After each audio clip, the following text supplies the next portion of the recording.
And it's morning once again. I have ordered myself a flash for the camera just because I want to, well, I need to go to a wedding. So I'm going to take photos. That's why I need a flash. And yeah, it's going to be awesome to just see how the flash works. It's a cheap flash. I used to rent out a flash for about $35 a day, but now it's 20. No, yeah. I was borrowing it for 15 actually. $15 a day and now it's 2022 dollars a day. That was a very expensive flash, but as I discovered when I had a 30-year-old flash and I did a wedding with a 30-year-old flash and a 15-year-old camera, it's no big deal if the flash is bad. There is no bad flash except if it has color fringing or if it has bad light. But usually flashes are not that bad. Technology has been around since the 60s, so it's not a big deal if you have good batteries and you don't just spam the photo. You just don't spam it as much, then it's good. So I found a flash. So I used to rent it for 15 and now I found another flash from another company called Godox Godo for 80, 70 $70. So that's super cheap. Like three rents and you get your money back.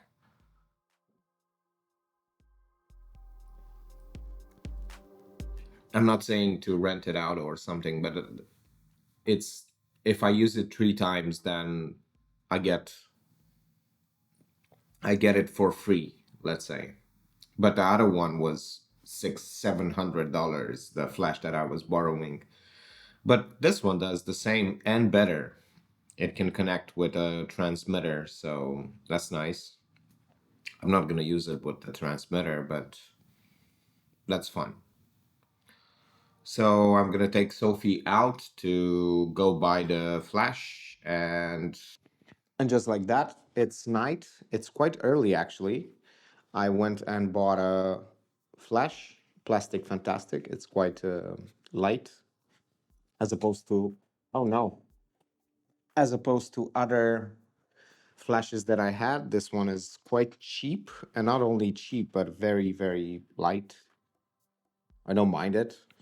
I'm gonna use it tomorrow at the beautiful wedding. I'm gonna have a photo shoot wedding, and my cousin is getting married, so I'm gonna be her photographer since I did this to other people as well, christenings as well, and other weddings.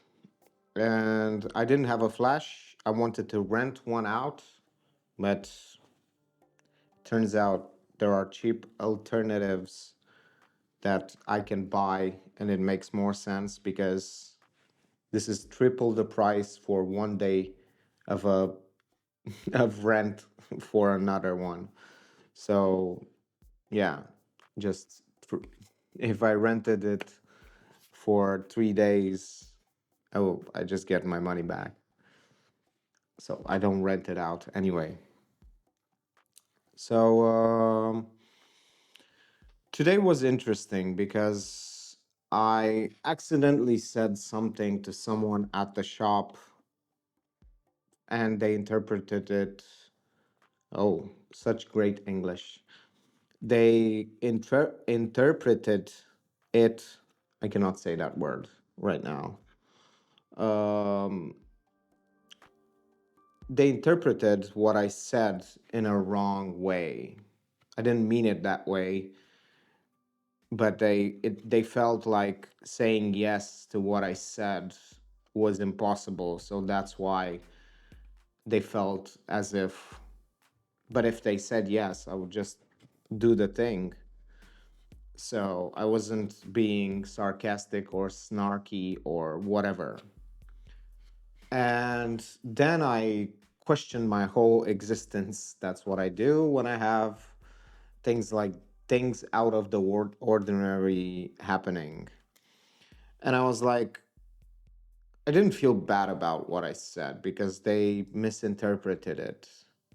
But usually I would feel bad and explain myself, and I would tell them, like, look, that's not what I meant. And they would not care about it. They would still stick with their own interpretation of things. So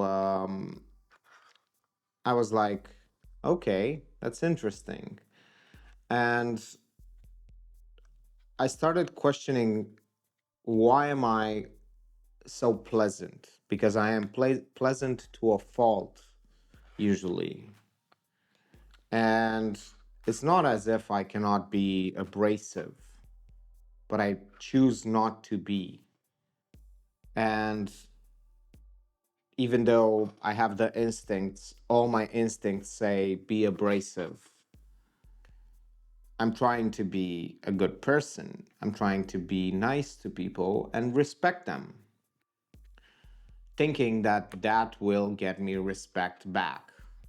But in fact, most disrespected people are those who offer too much respect, or they offer respect for nothing. I think that people who are abrasive, they usually get much more respect from other people, even though they make others feel uncomfortable. And that's exactly why they get more respect, because they make others feel uncomfortable. So they actually get respect by putting themselves a bit above the other person. So they demand the respect instead of just not hoping but expecting it. So yeah, I don't think I actually think it's more disrespectful to be pleasant than to not be pleasant. Like, honestly, it's more respectful to be a bit abrasive. It's more not just saying that it's interesting, because it's not that interesting. It's just people respect it more. Respect you more when they can feel like you actually say whatever crosses your mind without just embellishing it or making it sound nice, or just being afraid to not be, I don't know, whatever, just ostracized or reprimanded. So I think I'm gonna be try to be more abrasive. I'm gonna try to, because I'm not gonna try. I'm gonna be, because it comes natural to me to be an asshole. I'm an asshole by default, and since I was about 18, I've started to slowly be more and more pleasant and more fun to be around, in the sense that, not fun to be around, but I didn't ask much from people. I don't really ask that much from anybody. And even if someone is just disrespecting me or whatever, I don't really care about that. Honest to God, I don't care about people, whatever they say, or if they disrespect me or if they say something bad about me, I might feel a bit like, disgusted. Because, yeah. But I don't feel as if I want to, like, whatever. I want to reciprocate that. I'm not saying that I'm going to be like really, really disrespectful. What I'm saying is that I'm going to be like, look, this is what it is. This is how it is. And yeah, if you don't like what I'm saying,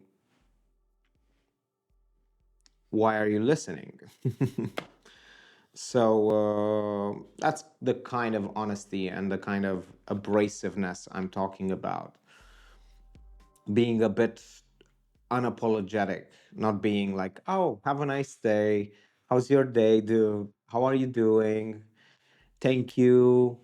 You know, all that kind of shit.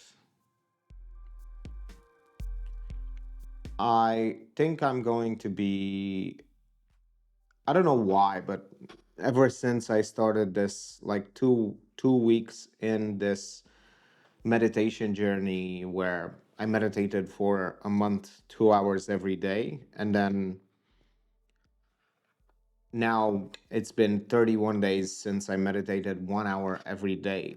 So it's been 2 months and 1 day of meditation, at least 1 hour a day. Well, more than 1 hour a day for 2 months. And I've become a lot more honest with myself, and I've become a lot more honest with others. And it's been a theme. And now I found another um, word for it. Instead of honesty, I think I'm going to be a bit more abrasive, just not skirt around pleasantries and try to be like, oh, let's not offend. Try to grasp that energy and be like, I am who I am. I think what I think, and I own it. I own what I say. And I believe that even now it sounds quite good to be saying this. It doesn't really ask for permission. It's not like, oh, this might be interesting. No, it's this is what I think. If you find it interesting, then that's fine. If you don't, that's fine. Whatever you want, whatever you want to think about it, you think about it. So, yeah, I think that this fake pleasantry is something that I shouldn't do. It's learned. I've done it because that's what you do when you want to be part of society. But it's not as if I have such a great social life or such good nothing good has happened from me being pleasant. It's been just pleasant pleasantry back. It's not as if I get some amazing results or I get such a great social life for being this pleasant person. No, I am an outcast. I do not have a real social life. This is mainly because I don't have a conventional lifestyle. So, and sleeping schedule. So that's why it's a bit self imposed, let's say, because I don't think that most people contribute too much to friendship, let's say. What I'm trying to say is that most people, I don't like most people, so that's why I'm a bit antisocial. If I don't like someone, I'm just not gonna spend time with them. And it's normal to be like that. So I need to take a shower, get my camera bag ready, and go to sleep because weddings are early in the morning. Thank you for watching and see you tomorrow.